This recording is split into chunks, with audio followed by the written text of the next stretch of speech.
On today's episode of Locked On Avalanche, all right, we got the rematch that everybody was looking for. It's going to be Canada and U.S. in Four Nations Championship game version 2.0. What can we expect from this one? And a few more midseason grades to give out. New episodes of Locked On Avalanche coming at you.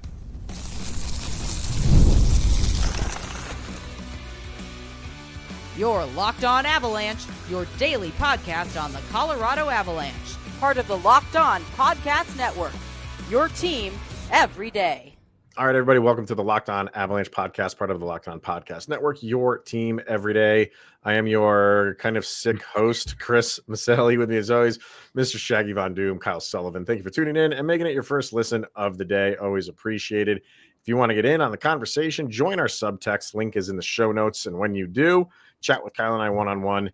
We get your opinion, everything Avalanche related, which we share on this very podcast. We'll do that a little bit later with the midseason grades, which we continue. We have Nathan MacKinnon. Gee, where's that one going to go? Cale, Makar. Where is that one going to go to? And then Sam Malinski.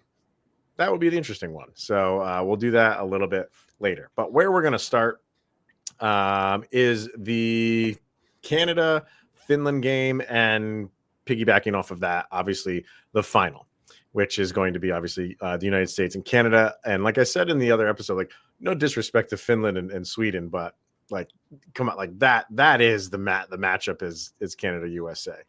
And all the really the reason why this tournament has been fun is because, with the exception of the United States, nothing else was defined. Like, it really could go in any direction.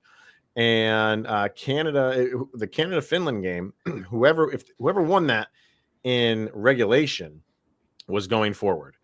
And it seemed like for 55 minutes that it was Canada. They got up to a 4-0 lead, a really good first period. Dude, I had the game on like towards the, like, I was watching the whole thing, and then as it's winding down, I break out a game of Clue Junior to play with my kids. And before you know it, bang, bang, bang, Finland is right back in. They made it interesting. So good on Finland, but an empty netter from Sidney Crosby, and that's it. But for a hot second, we were like, oh, God, is Jordan Binnington really going to do what Jordan Binnington does? But it did not happen. I love that you get a game of Clue Junior going, and then turns out it was Binnington in the net with an egg. Laying an egg, almost gave it away. Like, yeah, this is all that hockey fans wanted. And for a minute, Binnington forgot what to do, and then Sidney Crosby off the face-off puts it away. And then and going into this matchup, like you're talking about, like the rematch everybody wanted. There's been some time since Canada clinched and the start of the U.S. game, and you're hyping all this up. You're looking towards this rematch, but the more of this United States game goes on, you're starting to worry about the condition of the United States team and who's actually going to make it to this final. I know Cale, Makar, you don't know what that looks like on the Canadian side, because he's talking about like healing up and being ready for the Avalanche season. So this is when we were talking about the Four Nations, we're like, this is all fun and games until your players start going out. Hearing that kind of verbiage come from Cale Makar is a little worrisome. Like, how long are you coming back, buddy? We got to play Saturday. Yeah. But like this, you're hyped for the matchup. It's going to be perfect. Who you want Thursday night in Boston. But does the U.S. survive this game, and who's all showing up is going to be the question. Well, because I really didn't tune into the U.S. Sweden game, which is going on right now. It's in the second intermission. And I did watch a little bit of the first. Like, I saw the Kreider goal. I did see Tkachuk go into the net, and then I didn't think anything of it afterwards. But before we hit record, you kind of updated me on he left. You said, like, he eventually left the ice. Was it Trocheck that got hit in the hand?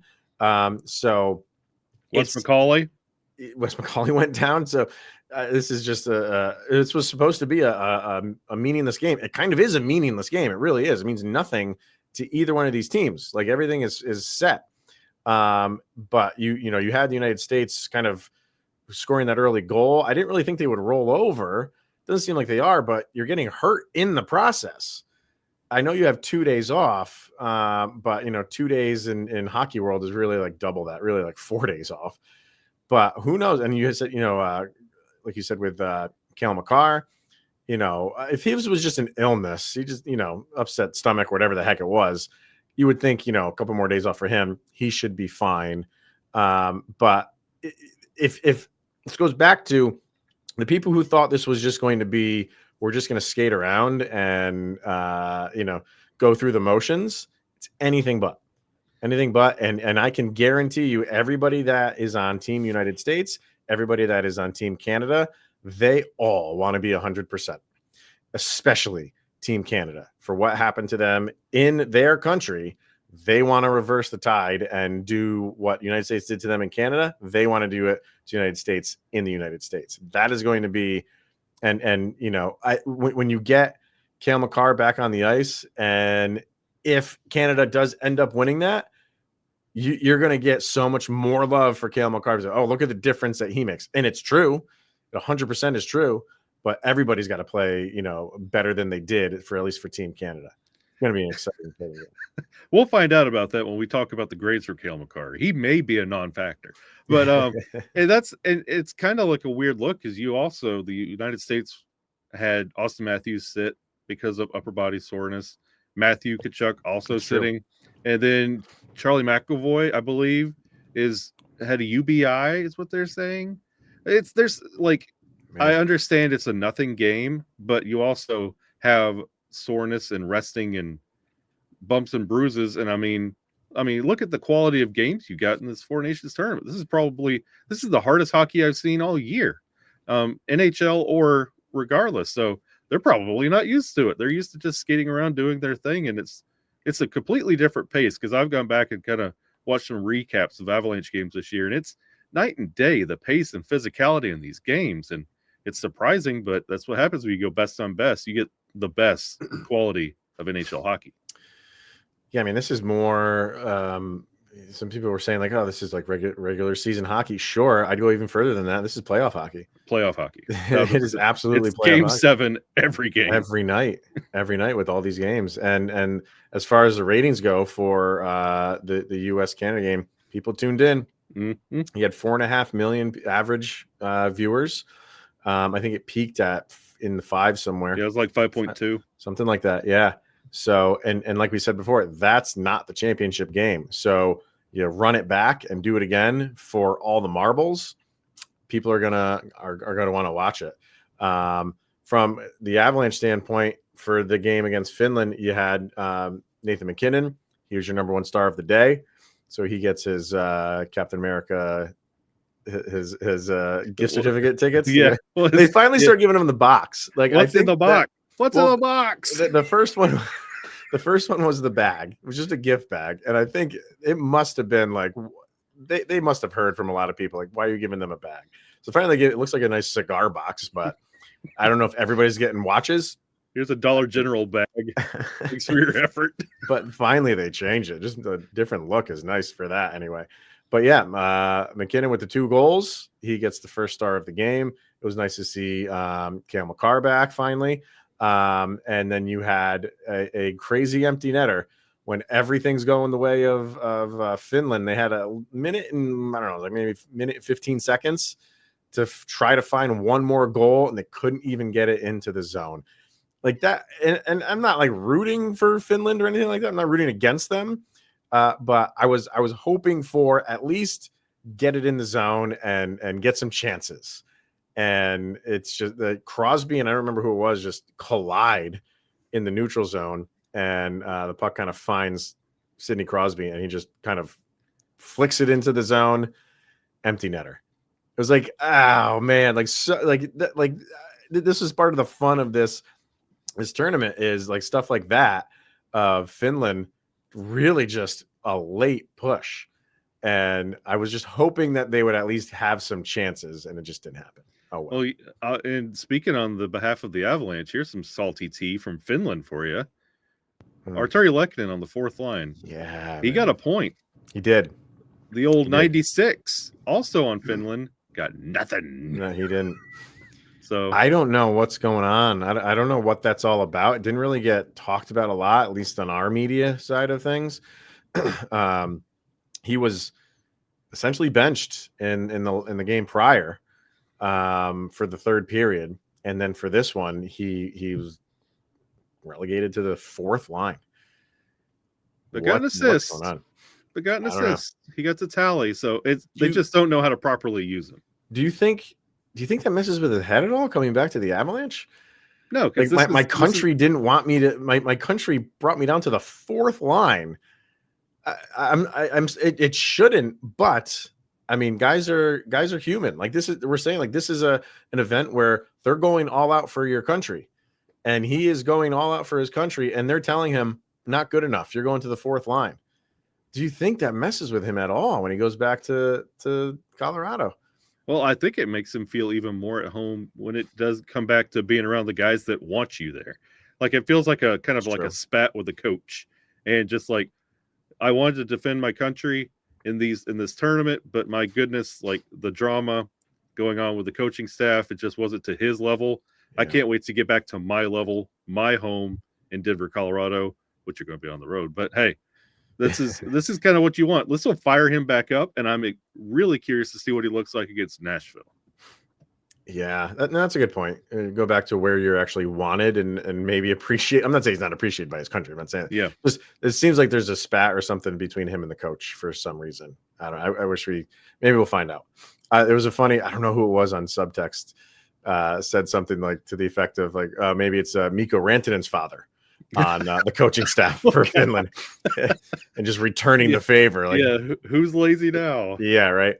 So, yeah. So, all right. We'll have more to talk about, obviously, for the Four Nations final as that gets closer here in a couple days. So, what we're going to do is there's a really good fan poll that was over on The Athletic with who fans think is going to win awards, Stanley Cup, all that stuff. So we figured we would run through that and give our thoughts on it. So we'll do that next. All right, we got SelectQuote, because in sports, having a winning strategy is everything. It's how the best teams make it to the Super Bowl, the World Series, the Olympics, of course, the Stanley Cup finals. And the same goes for life. Having a strategy like life insurance from SelectQuote can protect you and your financial legacy and keep your family's future secure. SelectQuote makes it easy to find the perfect life insurance policy. As one of America's leading insurance brokers with nearly 40 years of experience, they've helped over 2 million customers find $700 billion in coverage since 1985. That is what sets SelectQuote apart. What is it? It's their personal touch. Unlike other brokers that offers one-size-fits-all policies, their licensed agent tailors coverage to fit your unique needs. And if you're in good health, you might even qualify for same-day coverage up to $5 million with no medical exam required. And it's more affordable than you might think. You can get up to $1 million in coverage for as little as $20 a month. So get the right life insurance for you for less at selectquote.com/LockedOnNHL. That's selectquote.com/LockedOnNHL to get started. SelectQuote, they shop and you save.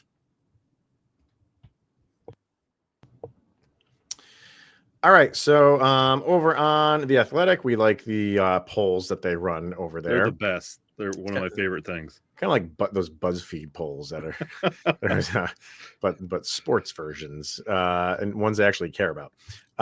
So they did one of a fan poll, and like I said, they do things like who will win the Stanley Cup, who will lose the Stanley Cup, who's the worst team, things like that. So I figured why not just go through. It's a good time to do this stuff while we have a couple weeks to dive into some of this stuff. So let's do it. Have you looked at these or no? Because sometimes you don't like to look at them while we do it, and you just like to get like a live reaction. But have you looked? I have looked at them, but there has been a couple days and a couple things going on. So okay, this will be a yes and no answer. All right, so we'll start right at the top, which is which team will win the Stanley Cup, and it's basically 28%. Say the Edmonton Oilers. Oh, please. followed. This is like your question, man. Oh, don't say it. Almost 18% say the Carolina Hurricanes. If that's the Stanley Cup final, Kyle just might tune out. No, I'll go watch. I'll watch golf, the indoor golf league. 14% said other. So that's pretty high for the others. 11% Stars. Almost 11% say the Jets. 8% Golden Knights. 6% the Capitals. And just about 4% say the Maple Leafs. The Colorado Avalanche are in the other section. So that 13.9 is made up of the Florida Panthers, the Avalanche, the Devils, the Wild, and those are the only ones they list. There's still a few more that they didn't list. So thoughts, go for it. I remember like that point when I remember reading it back. Who voted for the Minnesota Wild? Has anybody watched their season? It's just as bad as Colorado's. Like, what would give you hope that season could be Stanley Cup caliber? I will say this was done. Well, this was posted by The Athletic on February 8th. So it's a week and a couple days old. So the questions were asked a few weeks before that. So we'll say like mid-January is when they released this, when Minnesota was, they're still up there. You know what I mean? So it's like a very low percent. What did I say? They're at 1.5%. So not many people voted for them. But I think it could have been some of those like Minnesota fans who are just happy with how they're playing. So let's vote for them now while we can. I see where Seth voted. Maybe that's Seth is the 1.5%. So, but I think once again everybody's high on Edmonton. Everybody's high on the Hurricanes. I think the Stars, I get it. The Jets are interesting because if you did this before the season started, which they probably did, the Jets are probably nowhere on here. So a lot of people are kind of like turning to Winnipeg now. I don't have a problem with any of the teams listed on here, really. I think that's the beauty of hockey is it's really anybody's game. I am a little bit surprised that the Oilers are as far ahead as everybody else, basically 10 percentage points higher than anybody else, because I don't think it's that cut and dry for them. I don't, and I don't think they've proven. Well, I didn't say they haven't proven it. They got to a game 7, that which is good. That's where you want to be in. But are they that much ahead of everybody else? I don't think so. I will not say anything about the Edmonton Oilers. I have learned my lesson. So then who will be the runner-up? And that is 33.5% say the Hurricanes. So a lot of people think that will be the Stanley Cup final. 12.5% are the other teams, which we'll get to in a minute. Oilers are next at 11%. The Panthers, 8.5%. Stars at 8%. Capitals, Jets, Golden Knights, and Maple Leafs. So the Panthers a little bit high. The Panthers didn't show up on which team will win the Stanley Cup final, but they do show up on who will be the runner-up. So a good amount of people think they'll go to another Stanley Cup, but this time lose. And then in the other section, you had the Devils at 3.5%, the Avalanche at 3.2%, and the Tampa Bay Lightning at 1.5%. So Denker gets in there again. Yeah, that's all him. No, and honestly, like just because I'm saving my punches from Edmonton, I'm going to flip it to the East. I honestly think Washington has a better chance than Carolina. Man, like, is Washington just way overproducing right now? Or, I mean, you get this far into the season, you're still where you are, like you're legit. But is it one of those things where it's like, man, can you do it in the playoffs? Can you? It's a tough, and they're playing very well, obviously. So it remains to be seen. I just like how Washington's made up, and like honestly, with the Mikko Rantanen stuff in Carolina, it's still not settled, and it's just you got that drama on top of everything else. I kind of like Washington a lot better, especially their goalie position. Yeah. Which team will finish in the last place? Over 53%, Chicago Blackhawks, followed by 37%, San Jose Sharks. You got 4% of other, and then the Ducks and the Sabres are pretty much it. There's some other teams that got votes that were less than 1%, but Yeah, I think this is pretty easy. This is Chicago's to win, I guess. Yeah. They can win something. You can win being last. I think they're proving that. This What's that? That'll be. Didn't they finish last year? That's a really good question. Why can't I not? Is this going to be back-to-back Bedard at the bottom? Man, I don't know if they might have been last year. Why? Wow, it's a little telling. Like, and this year they've been the national media has been a little bit more vocal on, hey, why aren't you doing the normal stuff? And that's been surprising from where it was Bedard to why aren't you just doing the basic fundamental stuff? You're doing a little too much to where even on TNT panel, Bissonnette called him out, and I'm just like, okay, the narrative has completely changed. But isn't that crazy how quickly we do that? We knew he was going to a terrible team. We knew it was a team that is in a just full on rebuild that takes years to accomplish. And then you had the Corey Perry situation last year with them. It hasn't been smooth sailing at all. And they've already traded Taylor Hall. So like it's a 4 or 5 year rebuild. If everything goes right, what is going right in Chicago? It might be longer than that. And I know it's an original 6 team. Like they gotta strike it rich with just going off of that, going off of your team name, your legacy to attract free agents to say like, hey, come help this kid. They're never going to put it on him, but it is like they're never fully going to put it on him. But it is amazing how a 19-year-old kid, we give him 1 year to get in line, or we're going to start turning on you. And you're already starting to see that, and I kind of laugh at that. Like, well, and on the flip, he's in a really bad situation because we just talked about 96 in Carolina. That team also paid for most of that contract of Mikko Rantanen and got rid of Taylor Hall for nothing in this contract. They had no business being a part of this deal, yet they were. And you can't tell me that they're trying to build a winning culture around there. It's a whole narrative shift around Bedard and the direction of this Blackhawks team, and I find it completely surprising. And I don't know if they're trying to tank to completely rebuild and have Bedard an extra piece, but it's weird. It's been bizarre. Yeah. Next one is, which team has been the biggest disappointment? The Nashville Predators, right at the top, over 35%, followed by the New York Rangers at 28%. And then it goes to other, and then the Bruins, the Sabres, and the Canucks. In the other, within that 10.5% of other teams, 0.9% is Colorado Avalanche is listed in there. I would say higher. I can't. Are they a disappointment? Man, that is a strong word. Like, I don't think they're a disappointment. Like, they're in a playoff position. Like the Predators are a disappointment. Yes. Like, that's a disappointment. Yes, it's definitely Nashville, New York. I would put Colorado at a solid 3 and then put your other category at 4.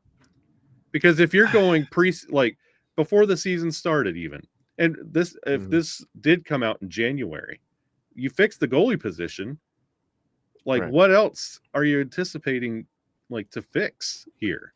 And then, especially with the Mikko Rantanen outside eyes looking at the Colorado Avalanche, you would say, wow, something's really amiss in Colorado. So I would put them up there because you would expect them to go out there and be top 1 or 2 in the Central. They haven't been. They're top 1 or 2 in the wild card, and that's not where they should be. From that aspect, yes, you're right. But because of that, would I put them to the top of the league as like the most disappointing of teams? No, I wouldn't. No, I wouldn't. And you can say like within themselves, it's a disappointment in the fact where you should be, or you would want to be higher than you are, but you're in a good spot as far as playoff goes. So because of that, I can't put them up with someone like who is not in a playoff spot, like the Nashville Predators. Yeah. I mean, like everybody was just like, look out for Nashville with all of these signings that they made. And this just goes to show you if the fit isn't there, it is not going to work. And you look at this, like they are we're talking about Chicago finishing last. They're only 4 points ahead of Chicago right now. That's how bad it's been for Nashville this year. That is just the complete opposite of what the expectations were in Nashville this year. I'm curious if Nashville didn't have such a bad start, if they just had a quiet start, how loud the disappointment cloud would be over Colorado, because New York's fixing things. Yep. Like they're rebounding. Yeah. Honestly, like it is. And we talk about the Avalanche every single day. What does the outside perception of the Colorado Avalanche, if Nashville, that situation wasn't going on, I'm pretty sure they would be the national talk. They would be the punching bag, because they're fun to hate when they're bad, because of Nathan MacKinnon and Cale Makar, it's not enough. But it's an interesting situation if you like omit, because I was saying they're probably the third disappointment behind the Rangers, which is fixing it. So they would probably jump them at the end of the year, depending on if Colorado can fix this problem. But it's definitely a disappointing season. You do not anticipate the Avalanche being in a wild card spot. No, and you're kind of right on the heels of Minnesota, who's kind of a little bit going in the other direction. Although they did win 2 games to finish out before the Four Nations. Minnesota did anyway. But I don't know, I feel kind of confident that trend will continue. You got the trade is over and done with. Natius seems to be settling in. You have obviously your goalie situation settling in. So let this play out for in full and see where we're at. But yeah, I mean, I get it. It's not where they want it to be right now, but despite all of that crap, they're still there. They're still right there. So Minnesota's winning without Krill the Thrill. Nathan MacKinnon is not enough to get this team out of the wild card. The thing is, for me, like, I think Nashville would be number 1. I'd put the Rangers at 2. I would put the Sabres at 3, man.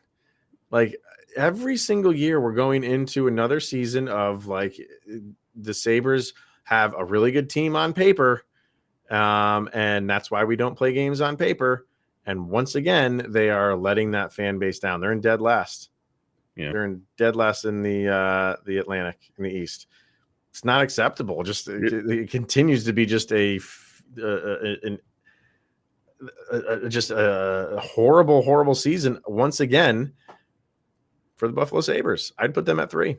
I'd put Colorado over that, because you can't do that. Yeah, you can't say a team with Nathan MacKinnon and Cale Makar and all this talent on this roster is fighting for a playoff spot. Like, what do you expect? We're past the point. We're 10 years past the point of expecting Buffalo to be anything. Jack Eichel, when he left, and as loud as he did, that's when the expectations died. They're trying to get rid of Bowen Byram. Like, this team is like, yes, they might have some good players, but not because they went out and got them, because they were dealt them. It's just a hodgepodge of talent. It's not like they're building a roster. They just accrued that roster. They have no direction. But you keep thinking they do. Like, honestly, going into this year, I was like, I don't think Sabres going to be the top of their division, but they should be fighting for a playoff spot. But the Avalanche are every year a cup favorite, cup contender. Like, with this roster, better than this. And they have it. Like I just mentioned, like the Wild are doing it with injury problems and without their top star. And Nathan MacKinnon has been here, and they're struggling. I wouldn't say struggling, though. That's such like they get a playoff spot. They're a playoff spot, and they're 2 points out of number 3 in their division. I think it's just an expectation thing for the Avalanche. Like we are expecting them to be, which would quantify disappointment. It would, but again, I go back to the level of third highest disappointment in the league. I can't go there. I agree with what you're saying. I think we're disagreeing on where that ranks in the league. You're putting it a lot higher than I am. That's your prerogative. You're more than welcome to do that. But you're right. Actually, I'm right. You're wrong. No. Which team has been the biggest surprise? This is a two-headed monster. The Capitals and the Blue Jackets right at the top. Capitals at 38, Blue Jackets 34. And then you got the Jets. I thought the Jets should be a little bit higher than that. They're only at 5.8%. You got Wild 5%, Canadians at 4.6%, the Flames at 3.5%, the Senators at 2.4%. But it is the Capitals, Blue Jackets. They're kind of duking it out, the two of them. Who would you, between those two, would it be the Capitals for you? It'd probably be the Capitals. Like the Jackets are a nice story, but Great like story. the Capitals have a lot more long term. Like you feel like they could be like 2019 St. Louis Blues, like that kind of special. So I agree. It's funny. Right now, I'll say the Capitals. If this season ends and the Blue Jackets get even the last wild card spot, it's the Blue Jackets. Yeah. From everything that happened with the Johnny Gaudreau thing before the season started, even if Johnny Gaudreau was still with us today and playing hockey, the Blue Jackets were not expected to do anything. No. And the fact that they are, how many points? They're 1 point out of a playoff spot. That's an incredible, incredible story. And I am almost rooting for that to happen. I think a lot of people are. Yeah. Gotta be. So, getting the trophies here. Well, let's see. Should we get a final break in here? We're going a little bit long here. Yeah. So let's do that. We could hold the trophies if you want. We can hold the trophies. That's a good idea. We'll hold the trophies. We'll do that for tomorrow. And we have a special guest coming on tomorrow. So we'll kind of get his take on that. And then, so why don't we do that? We'll hold off on the trophies and we'll get our mid-season grades for our 3 players after this. Let's hear from FanDuel. And when the game tips off, the NBA action is just getting started, and there's no better place to get in on the action with FanDuel, America's #1 sports book. With FanDuel, you can place live bets throughout the game. So even if you miss the opening tip-off or want to bet on a fourth quarter comeback, you can stay in on the action. And if you're looking for a bigger payout, you can even combine your live bets into a same game parlay. And right now, new FanDuel customers can get $150 in bonus bets if your first $5 bet wins. Just visit FanDuel.com and join today. That's FanDuel.com for your shot at $150 in bonus bets. Make every moment more with FanDuel, the official sports betting partner of the NBA. All right, so in typical fashion, we just talked way too long on the poll, so we'll hold off on the trophies, and we'll get to our midseason grades for Cale Makar, Nathan MacKinnon, and Sam Malinski. We'll hold Malinski for last. Why not? We'll get the easy ones out of the way. We'll do Nathan MacKinnon first, I guess, because he's the Hart Trophy, reigning Hart Trophy winner, and everything that we know comes with Nathan MacKinnon. What do you got for him? A+. I don't think we need. Yeah, like quietly, like it kind of is in some weird way. You're right. And we talked about the target on his back. Like, can he do it again? He's got that pressure. He's doing it quietly, effortlessly. Like the first to reach 80 points. Like, come on. Like, it's getting silly at this point. Would I like to see more? It's a lot to ask because he's leading the league, but that comes from like a leadership aspect. You can't do much more as a single individual player. You can't ask for much more. I was really looking forward to seeing like what's the follow-up act going to be to a Hart season, and we're just continuing it. He's going to be a finalist who just finishes off the season like we expect him to finish it off. I don't know if it's a slam dunk that he wins it this year. I think Draisaitl seems to be the kind of like the darling right now in the media world, just kind of like reading the tea leaves of that. I just feel like it's going in his direction. But I'm just happy that Nathan MacKinnon just followed up one of the best seasons in Avalanche history with maybe even a better season in Avalanche history when it's all said and done. We'll have to wait and see. But yeah, he's been awesome. Awesome. As is Cale Makar. What do we have for Cale Makar? A+. Is like the 2 easiest grades that you can hand out. We just constantly try to reinvent ways to talk about Cale Makar, and he still has like 13 years to play. And see, like, and this is something like we say A+ and kind of throw it out there, and you can fight like, oh, maybe he's a flat A. He didn't do, but if you talk to, like, we just had a crossover talking about the state of the Central. And if you talk to anybody else that doesn't wear burgundy and blue every day of their life, they would give up anything for a shred of Cale Makar or Nathan MacKinnon on their worst day. And we just take it for granted. And we say, oh my God, if he could just fire up the team, if Cale Makar could just do this, like that's still like any team would give up so much for what we take for granted and nitpick and say, oh, if he could just do this, this, and this, they're still leading the league, setting franchise records night in and night out, and not putting in crazy amounts of effort because they're just that good.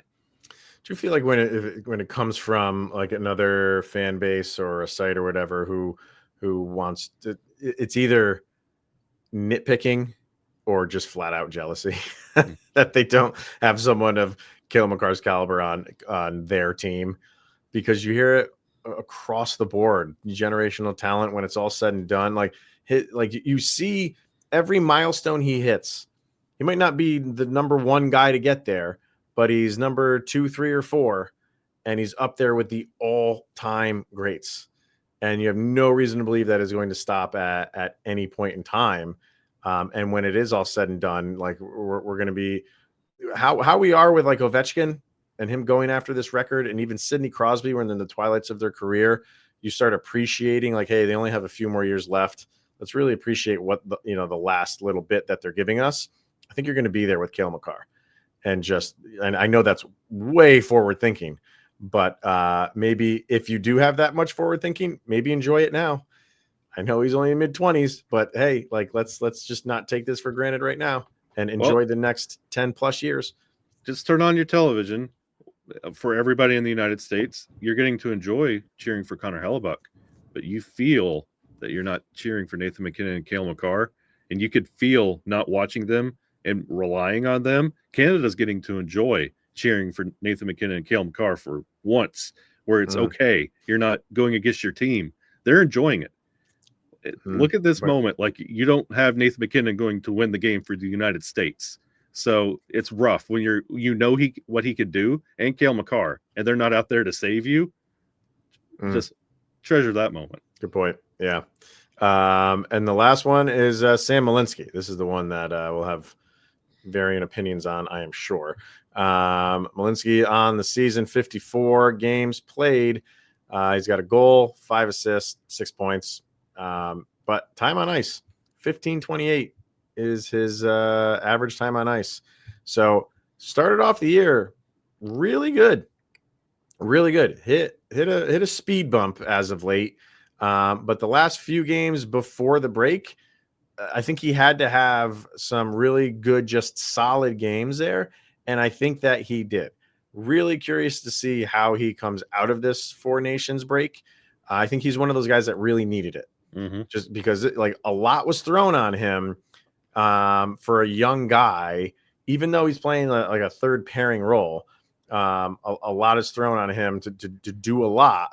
And sometimes that can just be like a little bit overwhelming when you're doing it day in and day out. You play so many games, and he's not used to playing that many games yet. You're still adjusting your game, even though he's like 26 years old. He's a late bloomer when it comes to, quote unquote rookies, but there's still adjustment for him, and maybe he just needed a couple weeks off. So really curious to see how he bounces back after the Four Nations is over.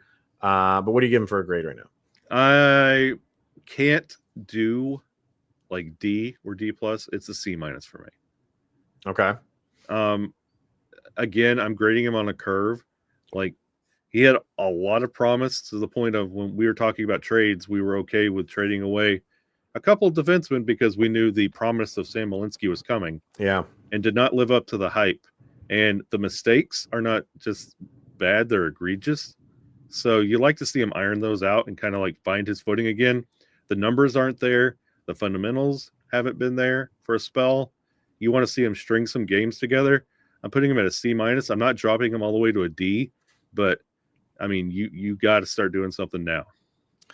Yeah, I think it's what have you done for me lately type of thing for him, and I think a lot of people probably are putting a lot more emphasis on more recent games than how he started the season. I thought he had a great start of the season, and because that seems like it happened so long ago, I fear that a lot of people will feel like, oh, he's cratering and he can't get back what he started in the beginning of the season. I think he can.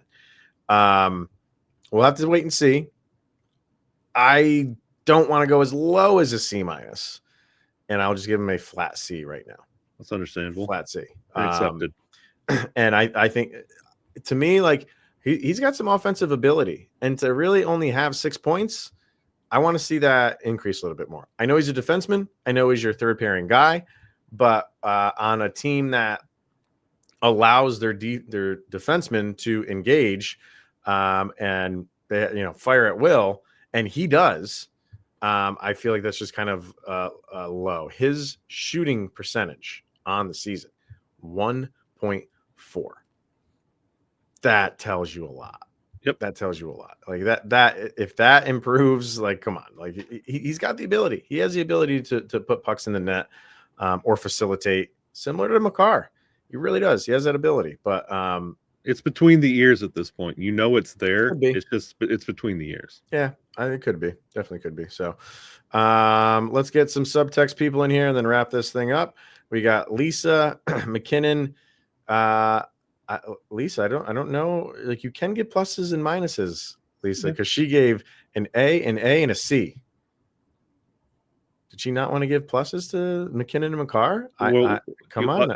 Because I've pumped up the tires of Washington so much, we're just going to throw pluses on them. Cody. Excuse me. Cody, A+, flat B for Malinski. Too high, Bob. That's a little bit high. Cody. Brandon, A+ for MacKinnon and Makar, and C-. So you and Brandon are on the same page. We got Vargar, A+, and C for Malinski. Come on, brother. Come down here with me. Yeah. This is Landon. What's Landon got here? A+ for MacKinnon. Makar, did he give a grade for Makar? Oh, A+. A+ for Makar. And then Malinski, a C. Okay. Flat C for him. MacKinnon 29. His name is MacKinnon 29. He gave Nathan MacKinnon an A-. I mean, come on now, MacKinnon 29. Now I can understand. I can. If you wanted to get into it and break it down, I can understand that grade. But okay. Makar A+, Malinski C+. Ooh. Okay. And I think that's all of them. Yeah, that's all of them. So I just found that funny that MacKinnon 20, like, he named his username after Nathan MacKinnon. I thought that was a home run, A+. But I also like it. He's a little bit hard on his guy. I like it. Yeah, I mean, if that is your favorite player, like your guy that you just you model a game around, he's got another gear, and there's been times they needed that, and it just hasn't been there. So, yeah, because I mean, he did have that run of games where he wasn't even getting shots on goal. Yep, which is so unlike Nathan MacKinnon, but I get it. Okay, makes sense. All right, that is going to wrap it up for today, everyone. Tune in tomorrow if you remember. Not this past offseason, this offseason before it, we had Zach from the Mile High Bourbon and Rye page came on and matched up bourbons with Avalanche players. We're going to do that again tomorrow. So Zach will be back and we'll match up. We'll do some pairings between bourbons and Avs players. It's going to be a fun one. So we'll do, we'll get his midseason grades, and he'll be with us for the whole episode, and we'll finish off the athletic poll as well. So going to be a beefy episode. So make sure you tune in to that. But thank you for tuning into this one and making it your first listen of the day. That it's always appreciated. He is Mr. Shaggy Von Doom, Kyle Sullivan. I am Chris Maselli. This is the Locked On Avalanche podcast. We'll see you guys tomorrow, where you made it through another 24 hours where Sidney Crosby's that much closer to being a Colorado Avalanche. Empty net machine. Maybe he's got some cough medicine for me.